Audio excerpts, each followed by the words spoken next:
Welcome to Standard Issue, Georgie Carroll. Thank you for having me on. Coming to us from Adelaide. People will hear, you don't sound like you're from Adelaide. I think you're from Rochdale originally, aren't you? Born and raised, and up until about 34, I lived in Rochdale. And I don't know if anyone else thought I was, but I thought I was the queen of Rochdale. Like I could do anything I wanted in any pub. And I knew everybody. And I had a fabulous life there, and then just got full of wanderlust. I kind of married young, as we do in Rochdale. So I married young, I'd got kids, got a husband that I'm still with that I love. I'd got a career in nursing, and I was just like, I need more. Who could need more than Rochdale, Hannah? Who could need more than Rochdale? Yeah, and then started switching to look around the world and ended up in Adelaide. Adelaide's a really nice city. It's a big country town, so it's nice and chill and kind. I'm not quite the queen of here yet. It's big enough that it's an adventure, but it was small enough that I was avoiding people in the supermarket after a year. You know, that. I didn't feel lost when I migrated. And you're near a lot of good quality wine. Oh, yes. You've just been at the Melbourne Comedy Festival. How was that for you? So you've done Australian comedy. So Adelaide Fringe comes first. So all the comics of, I would say, Canada, England and Australia migrate like whales around. And so it starts in Perth. You know, whatever you see in Edinburgh probably started somewhere over here. Yeah. So we have Perth, and then we have Adelaide, which is it's the second biggest arts festival in the world, and it's a big party, and it's hectic, and it's hippie, and it's not just comedy, it's fringe, it's cabaret, and everything. And then we move on to Melbourne Comedy Festival, which is an amazing collection of comedians from all around the world, but it is a trade fair. So it's not so much a party. It is somewhere where you got to tickle the audience hard, but you're also then having to behave afterwards and network a little bit and do all that. And my son was working there for the first time this year. So I've got two boys, 17 and 19. And when you work in comedy, so I've been touring since they were 3 and 5. And sometimes you wonder if it's a little bit of neglect sometimes when you're never there. So it's so lovely to grow up and see that he's now become part of this thing that I love so much. Yeah. Quite often, Australians and American comedians will come over here to the UK because it's easier to start off here logistically. There are more gigs you can get easy access to. There really are, yeah. What's it like starting out in Australia? Oh, well, I'd never done comedy in England. So I had nothing to compare it to at the time. I definitely sat in comedy audiences, and I was an absolute mole. You know, like when it's a big group of drunk women and they want it all to be about them. That was just me at every comedy gig we ever went to. At jonglers and things like that, we'd always go on hen dos, and I was a pain. So in Australia, we are quite spaced out. We've got 6 states, and so really, if you're going to a gig, you fly in there. Because my nearest next city is Melbourne, and that's a 10-hour drive. That sounds expensive. Well, yeah. I suppose I had nothing to compare it to, so I just went for it.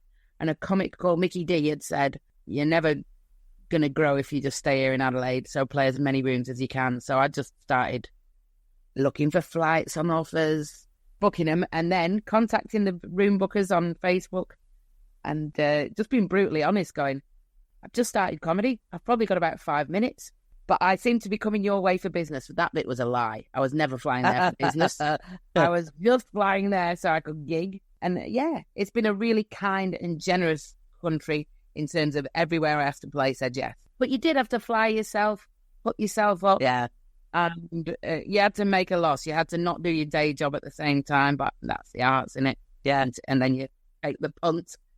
And sometimes it pays off and sometimes it doesn't.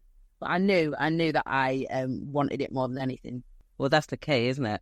Yeah. So you're coming back here. I was going to say you're coming back home, but I don't suppose do you consider the UK home, or do you consider Australia home now? Australia's my home in terms of like who I cheer on at the Olympics and all of that stuff. Still got a massive heart for the UK. Like, I don't know how to sum up. I don't miss it. Everything when I come back that I just like, oh my heart, oh my UK heart.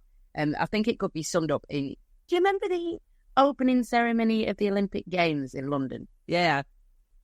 It's just all the things that were in that. You know, like the hills and the mills and the aqueducts and the Pennines and the the Spice Girls and like the Bonds. Just there's so and moss on buildings.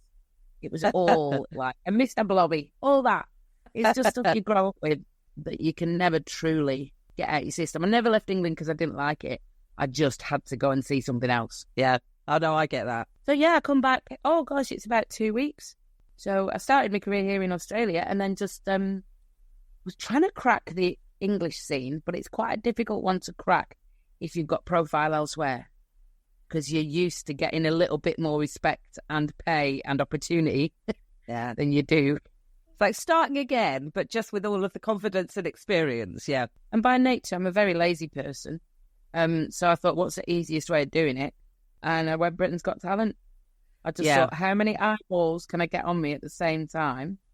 What's that like as an experience? Loved it. And I know this is not a common sentiment from particularly comedians and magicians. They all go, oh, it's horrible. It's not like doing comedy. And I will say, it's not like doing comedy. It's making a TV show where you get to do, get this, Hannah, 2 minutes and 40 seconds of comedy. And you're going all flat after some juggling dog. Yeah, you're going on after a depressed Welshman's choir. And then you are suddenly having to do family-friendly, which I am not known for, family-friendly 2.5 minutes. You don't necessarily even end on a joke, which is what you do in stand-up. You have to end on a sentiment. Because the point of the 2 minutes, 30 seconds, no matter what art form you're doing, is to make people laugh, make them cry and surprise them. And it's hard to do all of them in comedy in that time. So, you kind of have to pull it in at the end by giving something out about yourself. And people call it the backstory, don't they? Which everyone thinks is cancer. Cancer. What cancer are you having? Fortunately, I don't get cancer. And so, do you know what? Cancer isn't even the biggest one, is it? What would you reckon the biggest heartstring puller is? Well, do you know what? I don't watch many of those shows because I can't bear that whole journey story. Because I just think we've all got one. We've all got one. Oh, I love it. So I don't watch it as a composite program, but I love watching it as YouTube clips of Golden Buzzers or the worst auditions. That's how I consume it. I've been, when you sit and get a manicure over here, I can't remember if it's the same in England, they'll have TVs that are quite often playing the Golden Buzzer moments. I'll be sat there blubbing and laughing. Look, I'm fully in it, mate. No, I really loved the programme. I loved everybody has to make accommodations. You think even the dance troupes have got it easy. But all of a sudden, this group of 12-year-old dancing girls have to suddenly incorporate a little boy that they're going to throw in the air because that's TV. So everybody's learning something new, and you get to live in a hotel with all of the other cannon fodder, which is just fabulous. In my mind, you just open your door and there are dogs performing and children jumping and that's exactly what it is. People spinning fire. It's everybody doing something they love doing the best they can do it. You got into the semi-final? Yeah. Yes. I don't know how it all works. I'm very lucky to have got in the semis. Yeah. Well, that's good. That's great. But when I looked around at everybody else in the semis, I was like, oh, every one of you has a career of some sort already. Really? Yeah. Everybody's got, whether it be making a viable income on the Costa del Sol in clubs or there is talent.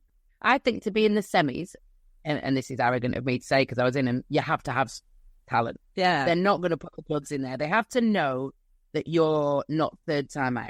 I don't know if this is universal, but in the UK, people who win stuff tend to have less good careers than people who come second or third or fourth in stuff. Right. It's weird. You tend to have, like, for example, Will Young came second in, I think, probably one of the earliest X Factors or one of those things. And he only came second, but he has a much better career than the person who came first. Exactly. You even came third. I don't know why that happens, but I never went on it to win it because how could you? I had to keep the mantra in my head.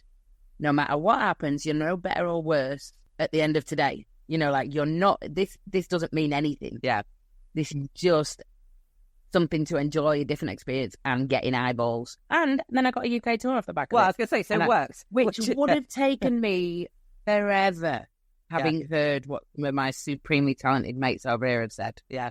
Ones who sell out arenas over here, go over there and can't sell 30 seats. So, yeah, it works. It works as a marketing point. And most of my fodder, if we're honest, is nurses. So about 60 or 70% of my audience is nurses. Nurses, Hannah, don't watch the news. We watch Britain's Got Talent and Judge Judy and easy things. You also had a video go viral about nursing, the 3 stages of nurses, which also has to have helped your UK profile, I think.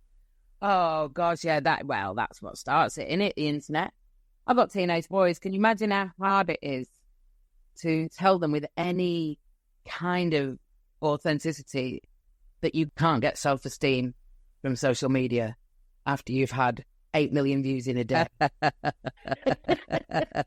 And you base your whole personality on that, Hannah. Yeah, I had... It was one about young nurses, medium nurses and old nurses, which I think resonated. It is very funny. You can tell from that you've got nurses in your crowd because you ask questions and there were huge cheers from across. We're the new nurses. Everybody is a nurse, Hannah. Everybody except you, I think. Everybody. It's ridiculous. Like, my mum's a nurse, my sister's a nurse, everybody's a nurse. Yeah, I mean, not at the moment. I think we're in need of some more, to be honest. Don't use the NHS when you're over here. Oh my gosh, I could possible. feel it so much when I came back in the audience. They needed to laugh way harder than the Australian ones. They've had a shocker. Yeah. But at the time I left, because I started off at Rochdale Infirmary, and part of the thing that made me leave was I loved nursing and I couldn't love it anymore. Right. Just in the system that I was working in. So I thought, if I'm going to keep doing this job, I can't do it here. Yeah, I mean, this is anecdote. My sister was in hospital recently and overheard some nurses talking about the length of the shift they had done that day. And she was just, blown away by it.